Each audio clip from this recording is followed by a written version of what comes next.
Train में भीड़ ज़्यादा हो जाती है तो उसमें गर्म हवा बनने लगती है और ये गर्म हवा ट्रेन के ऊपर जाती है, जिस वजह से इसको निकालना जरूरी है, नहीं तो ट्रेन डिसबैलेंस होकर दुर्घटनाग्रस्त हो सकता है। तो इस हवा को बाहर निकलने के लिए जाली दे दिया जाता है और इसको ऊपर की ओर, ट्रेन के ऊपर देखेंगे तो इस तरह से निकलने का रास्ता दे दिया जाता है और उसको केवल इस तरह से ढक दिया जाता है कि बारिश के दौरान डायरेक्ट पानी अंदर ना आए। तो इसे हम लोग रूफ वेंटिलेटर सिस्टम कहते हैं।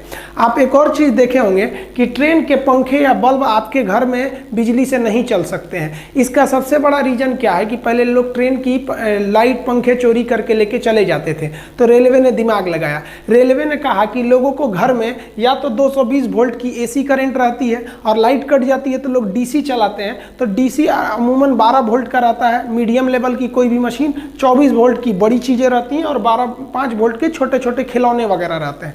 यानी रेलवे समझ गई कि एसी अगर घर में चाहिए तो 220 वोल्ट और डीसी चाहिए तो 24 या 12 चाहिए। तो रेलवे ने दिमाग लगाया, रेलवे ने अपने पंखे तथा बत्ती को 110 वोल्ट डीसी दे दिया। अब किसी के घर में 110 वोल्ट डीसी रहता ही नहीं है, अब क्या करिएगा ले जाके ये, तो ये आपके लिए एकदम बेकार हो गया। इससे रेलवे की सामानों की चोरी रुक गई। ये 110 वोल्ट डीसी कहाँ से आता है, तो ट्रेन के नीचे लगे इस बैटरी बॉक्स से आता है। आप ट्रेन के नीचे देखे होंगे इस तरह से एक बैटरी बॉक्स लगी रहती है, इसी बैटरी बॉक्स से आता है। और आप गौर किए होंगे कि ट्रेन के जितने चार्जर वगैरह होते हैं ना ससुरे आधे से ज़्यादा तो जले हुए रहते हैं। ऐसा क्यों होता है आपको पता है?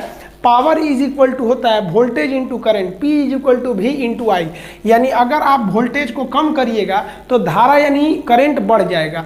अब ट्रेन में 110 वोल्ट रहता है और घर में 220 वोल्ट, यानी ट्रेन का वोल्टेज कम है, तो वोल्टेज कम होने से उसमें धारा बढ़ जाती है। इस वजह से तार के जलने की समस्या ज़्यादा बढ़ जाती है। इसलिए आप देखेंगे ट्रेनों में लिखा रहता है कि रात 10 बजे से सुबह 6 बजे तक मोबाइल इत्यादि को चार्ज में न लगाएं।